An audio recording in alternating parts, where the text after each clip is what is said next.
Welcome, and thank you for listening to Trekker Talk, a fan podcast devoted to the adventures of 23rd century bounty hunter Mercy St. Clair, from the pages of Trekker by writer and artist Ron Randall. I'm Ruth.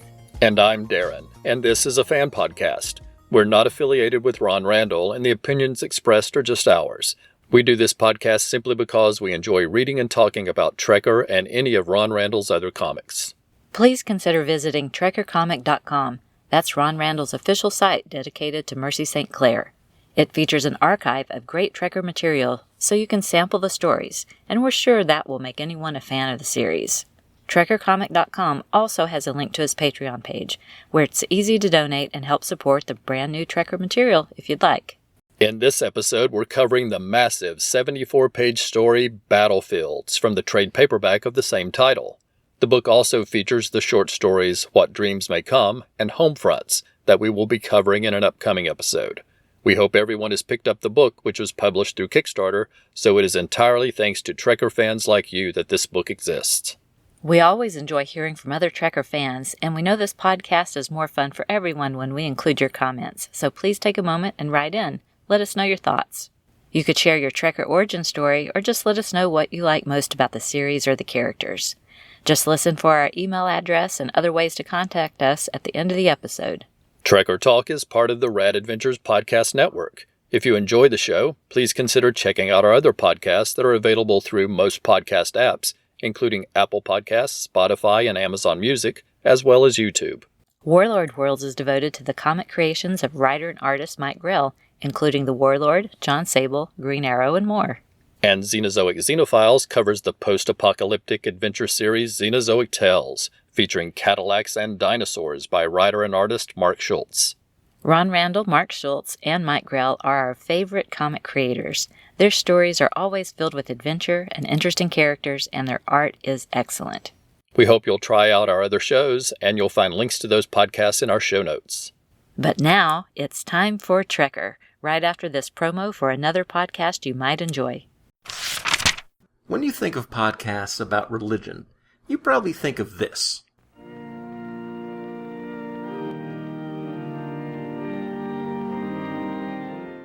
But at least one religion podcast sounds more like this.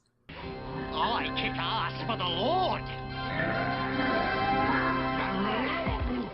Darkness to Light is a relatively geeky production in which Alan and Emily discuss topics of faith, religion, and spirituality.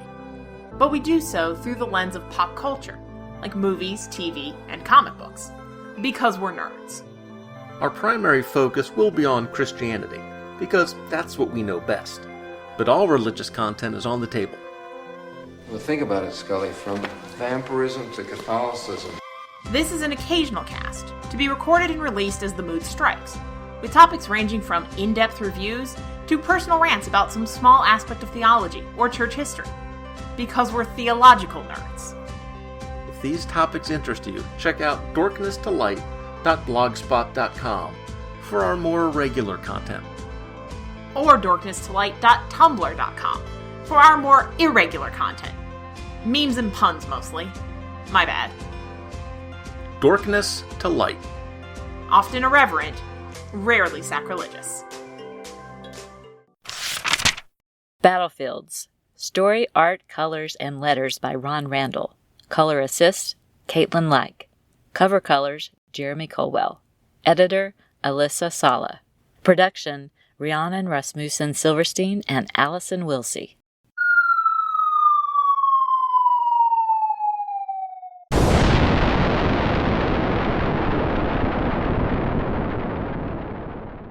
The story opens on a battlefield, just as a single-person crash suit slams into the ground. A platoon of soldiers moves toward the capsule with weapons at the ready.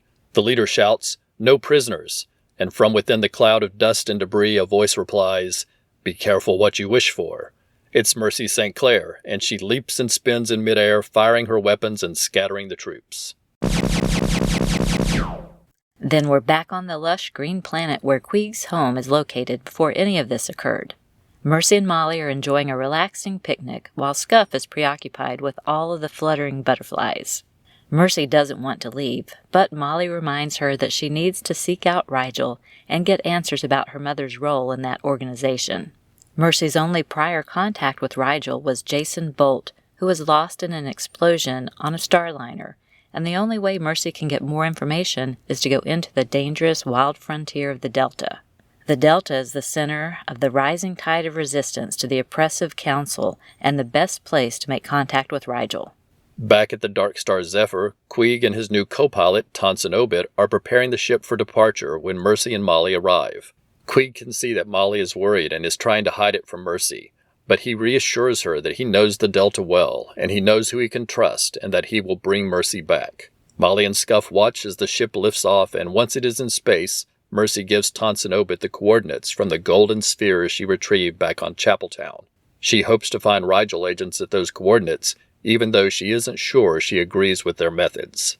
Back in Chapeltown, Sheriff Pell is walking down the street as a woman runs toward him shouting to get down. Then an explosion knocks them both to the ground. Debriefing later, the woman introduces herself as Iphigenia Sue. She is a Rigel agent who is searching for 3 men, and apparently she asked the wrong question from the wrong people at the wrong place, which led to the explosion. Pell knew the men she is searching for all too well, and he explains to her they were all killed by council agents. Pell tells her he's surprised they were such easy targets because Rigel has a reputation for well-trained agents. She explains those 3 weren't members of Rigel, but rather another group opposing the council, and she was hoping to make contact with them. And then Pell makes the decision to join her, because he really needs to get away from Chapeltown. The Dark Star Zephyr is approaching the Rillium Band, which is a heavily patrolled part of space prone to energy pulses and at the edge of the Delta Quadrant. Queeg is confident that he and Tonson can pilot through and avoid the pulses, but first they land on Markin 12 for a rendezvous with his friend Lacey Chimes to get transponder codes needed to bypass the patrols and travel bans in the Delta. From the conversation, Mercy can tell there's lots of history between Queeg and Lacey Chimes, and not all of it is pleasant. Some of what she overhears includes references to someone from their past. However, before their talks can continue, a firefight breaks out when a heavily armed group ambushes Lacey Chimes and her crew.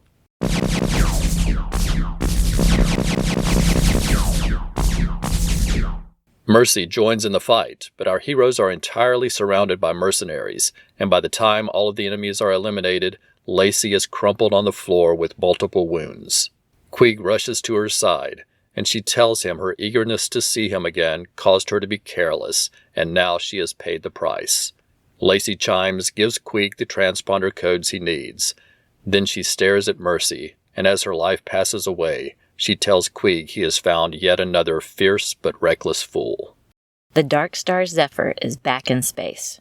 Tonson Obit spends the next 3 days carefully piloting through the pulses of the Rillium Band, while Queeg remains solemnly quiet following the death of Lacey Chimes. The ship finally reaches their destination at the end of the band, and the crew enters the Delta, only to find themselves in the middle of a raging space battle between rebels and a fleet of council ships.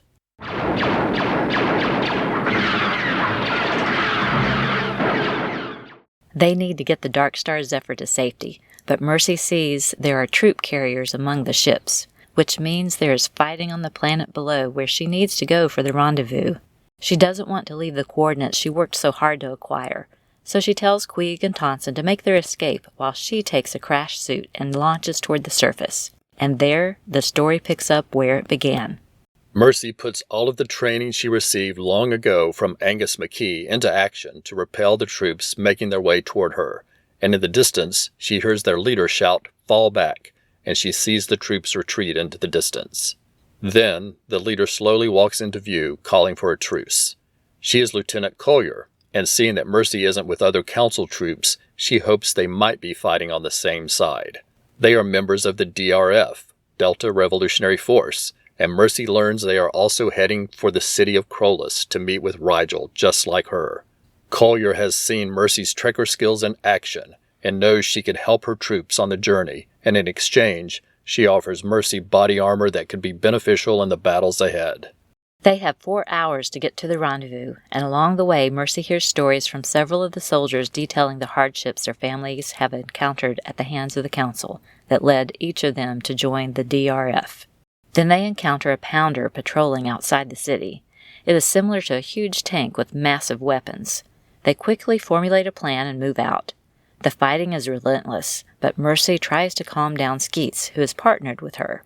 Mercy takes aim with a sniper rifle and begins to pick off council soldiers, and then tells Skeets it's time for them to move forward.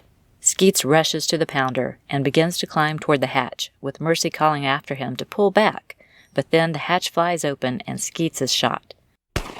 Mercy slings him over her shoulder and tosses a grenade into the hatch just as it closes. She then fires her reeler and swings to safety, just as the pounder explodes. The pounder has been destroyed, but Skeets didn't make it. As they continue their march, over the horizon they see their destination, but when they enter the city of Krolis, they find it empty and know something is wrong. Just then, a figure steps from the shadows and impels Krolyer with a staff. It's Null, who is the leader of the Amber Swarm, and that elite force is with her. They are all dressed in golden cloaks, and each is armed with a staff and shield. Mercy is amazed at how fast these new opponents are, and they quickly dispatch the soldiers she has just gotten to know. Mercy takes down several members of the Amber Swarm, but then one catches her in the middle of a flip and stabs a staff through her leg, and Mercy crumples to the ground. Null slowly walks forward, calling her St. Clair of no consequence, and St. Clair of the fallen pathetic rebels, and taunts Mercy to amuse her if she can. The two fight, and Mercy manages to hold her ground for a few moves, but then Null rams her staff through Mercy's torso, saying, "I was mildly amused." As Mercy passes out, she hears another battle begin, and Null orders the Amber Swarm to retreat. Then Mercy hears a familiar voice say, "She's alive. It'd take more than them to put out this firecracker." Mercy wakes in a medical bed with the face of Jason Bolt smiling at her, the only man who calls her firecracker. Mercy may not think much of the non-violent philosophy of Rigel, but she can't complain about their medical tech, which has saved her life. Mercy has many questions for Jason Bolt, who she thought was dead. He tries to calm her down so she can rest and recover, and tells her the Amber Swarm is the Council's crack group of assassins. He explains Rigel was able to drive them off using their unconventional weapons and gadgets, but he doubts that will work a second time because they will be more prepared. He tells her there will be time for more questions later once she's recovered, but for now, she needs to rest while he takes her to Rigel. Wow, this story is filled to the brim with action, revelations, battles, and enough twists and turns to leave your head spinning. We start off with a stunning cover by Ron Randall, with gorgeous colors by the amazing Jeremy Colwell. Mercy is standing on a dusty plain in the battle armor she receives during the story, with smoke billowing from the barrel of her weapon. The landscape is filled with hills and debris, and a city in the distance, and the setting sun in the background. The color scheme is filled with shades of gold, brown, orange, and red, all of which are perfect for a story that takes place in a barren desert landscape where Mercy meets the Amber Swarm. Ron Randall drops us into the action on the first page to let us know what type of story will follow, but then he steps back and gives us the only quiet breather we'll have in this story, as he explains where Molly and Scuff are and sets up the journey ahead for Mercy. I love that little bit of time with our heroic couple, which helps illustrate Mercy's internal struggle.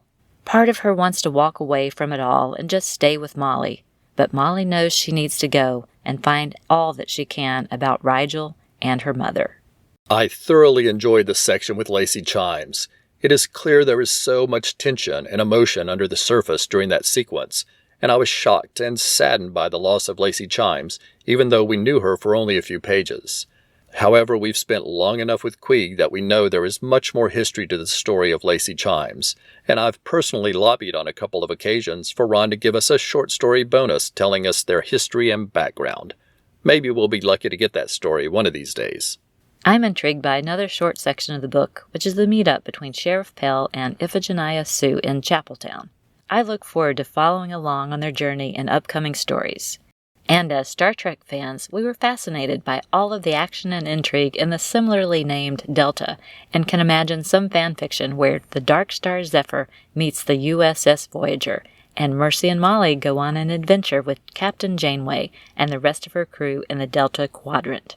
I think Null makes a formidable nemesis for Mercy, and Ron's art makes her look appropriately menacing in every image. I also love the designs of the costumes and weapons for the Amber Swarm. They look very intimidating. We liked their designs so much that we got a commission of Null from Ron a few years ago. We have always liked Jason Bolt, and we were so sad when we thought he died a few stories ago, and we were completely surprised by his return at the end of this story. This was so exciting the first time we read it, and I was just as happy to reread it again this time. Ron Randall's art does an awesome job of propelling this story forward at breakneck speed, while conveying both the scope of the battles and the quiet moments of sorrow the soldiers face along the journey. And I do want to point out a rare double-page spread that we get near the beginning of this story on pages 6 and 7, as Mercy exits the crash suit. I love the lush setting for the location of Mercy and Molly's picnic. The colors and surroundings make it all feel refreshing and relaxing, which is just right for that moment of reprieve. And those golden butterflies are delightful. On page 19, we get a great panel of a new character, Iphigenia Sue, being thrown against Sheriff Pell in that explosion. This really shows off Ron's ability to capture motion in his art. You can really feel the force of Sue being thrown against Pell. And on the bottom of page 22, I really appreciate seeing all the detail in the line and ink work on that close-up of Sheriff Pell. He looks so serious, and his eyes are very intense. Page 27 is an action-packed sequence when Lacey Chimes and her crew are ambushed. A favorite panel is where Mercy is pivoting over a table while firing her weapon. Her agility and strength stand out on this page. And the splash page 31 after the battle is heart-rending, with Mercy standing dominantly in the center of the page, but in the background we see Quee crying and cradling the dying form of Lacey Chimes. And I definitely have to mention the amazing space battle on page 35, when the Dark Star Zephyr comes out of the Delta, and it's cool to see a ship named the Kiara. We know that friend of the podcast Brian Mulvey had that ship named after his granddaughter during the Kickstarter campaign. And the pages that illustrate Mercy traveling in the crash suit are harrowing. I felt like I personally experienced some of the danger and speed, along with that unnerving collision with the space debris on that descent to the planet below. Ron really knows how to use visuals to draw the reader into the action. Page 49 features the giant tank the Pounder, and Ron's art shows just how large it is by featuring characters and parts of a dilapidated building nearby to illustrate its giant size. I always love it when Mercy uses her reeler, and we get an amazing splash page on 59, showing her swing away from the exploding Pounder with skeets thrown over her shoulder. The image of Null and the Amber Swarm at the top of page 63 just might be my favorite in the book. The perspective helps illustrate how menacing they are, and the costumes are cool, and there are explosions going on in the background. It's a really great panel. I love that image of Null as well. It's striking. And I just want to call out one more panel on page 76, which is the beautifully designed Rigel ship, where Jason Bolt takes Mercy for medical treatment. I really like the swooping curved design of the ship and the rich golden colors. And I love seeing the beautiful ship along with the fine ink cross-hatching and a sprinkling of stars, which creates a stunning spacescape. This story was packed with so many story elements and so much world building, and it does an excellent job setting up multiple story threads for the next book. We thoroughly enjoyed it, and we hope you did as well. As is usual with the books published through Ron Randall's Kickstarter campaigns, this book features backup stories and bonus extras, and we'll be discussing those in our next episode.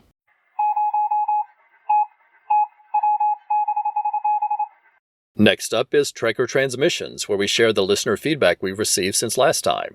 Your feedback adds so much to the show, so a big thank you to everyone who took the time to write or to get in touch through social media. To start, Ron Randall wrote to say, "What a thrill and an honor to have a podcast dedicated to my comic Trekker, and to have it be such a well-presented one makes it that much more of a pleasure. Thank you, Trekker Talk team." Thank you, Ron. That was so kind of you to say. Bill Beer let us know he was glad to see this podcast is back, and he called it great stuff. It's always nice to hear from Bill, and we were lucky to spend time with him and his lovely wife Kelly at HeroesCon this summer. Thank you again, Bill. We really appreciate your support. John Baker said, I just listened to your latest podcast, and as usual, you paint a wonderful picture of what's going on and what it looks and feels like. In looking through his Trekker work, I have always been struck by the color choices Ron uses. I can never put my finger on why it seems so different and so right for the scenes overall, but I know there is something there that always catches my eyes in terms of colors and how those colors interplay with the story. The color choices are, it seems to me, unique and interestingly displayed. I enjoy hearing your perspective and thoughts, and as always, you two deliver a concise yet expansive view of the subject. Love your passion for Trekker and Mr. Randall. Thank you so much, John, for taking the time to write and share your thoughts. We really appreciate that you share insightful comments and point out interesting details, and we are very grateful for all of your support.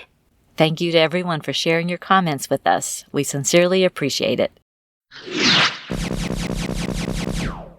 Next, we want to extend our Trekker thanks to everyone who supported us on social media since the last episode. These are people who liked or shared posts from us on Facebook, Twitter, Instagram, and Blue Sky, and we sincerely appreciate all of your support.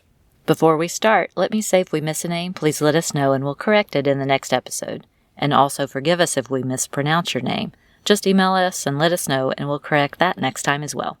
Aaron Henley, Al Sedano, Austin Appleby, The Bat Pod, Bill Beer, Bo Hampton, Brian Ing, Brian Mulvey, Clinton Robeson, Cullen Stapleton, Gene Hendricks, Jeff Mullins, Jerry Green, James Williams, John Baker, John Nachinovich, Karen Williams, Carl Kiesel, Carrie Crenson, Michael Gordon, Paul Spataro, Professor Allen, Randy Carter, Ron and Len Randall, Ruth Rice, Scott Connor, Scott Garrison, Terrence Dollard, Tim Price, Travis Webb, and Warren Montgomery. Thank you again, everyone, and we'll be right back after this promo for another podcast you might enjoy. Grab your bat microphone, it's time to start the show. Welcome to the Bat Pod, a Batman comic book discussion podcast. What are you doing? That's my line. I'm starting the show. I was waiting on you. We're starting the show. I'm the one that says that. You're my new co-host, where we talk about back issues of Batman, could be in Detective Comics, World Finest. Could we do some Shadow of the Bat and maybe some Nightwing, maybe some Batgirl? Absolutely. Can we also define where my co-hosting parameters start and end? I can't start the show, but I can definitely co-host it. Well, maybe we'll let you start the show. Okay, at least I get to pick one of the books we're covering on each episode, and you can pick the other? Absolutely. Can I close out the show? Can I bring friends? Will there be snacks? What is your favorite bat snack? Cucumber sandwiches. Join Bill Beer and J. David Weeder every 2 weeks on the Bat Pod. You can find us on your favorite podcast app. Grab your headphones, listen up, you know you love it. Drop the facade. Like the Dark Knight Detective, they've got some perspective. They're a pure crime-fighting collective. It's the Bat Pod. Before we go, we want to provide our contact information. If you want to contact us directly or have something you would like to have read on the show, then please send an email to trekkertalk@gmail.com.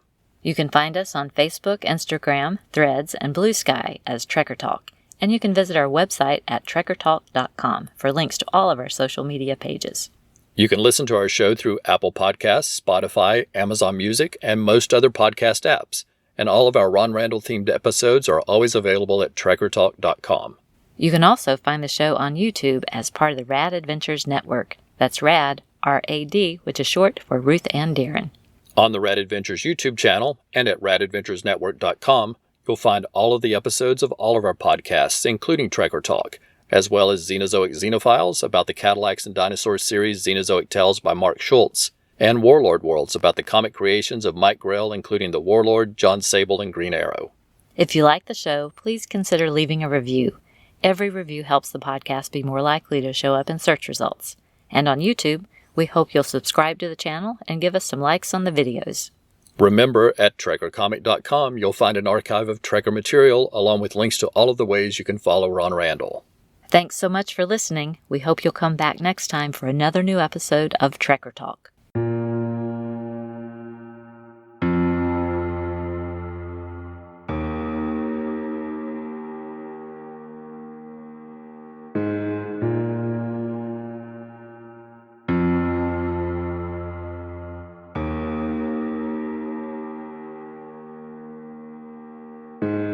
Trekker Talk is a proud member of the Comics Podcast Network. For more information, visit comicspodcast.com. We are not affiliated with Dark Horse Comics or Ron Randall. The views expressed on the show are solely ours. Music is taken from the album Royalty-Free Music, Movies, and Videos from the Royalty-Free Music Club. We make no money from this podcast, and no copyright infringement is intended.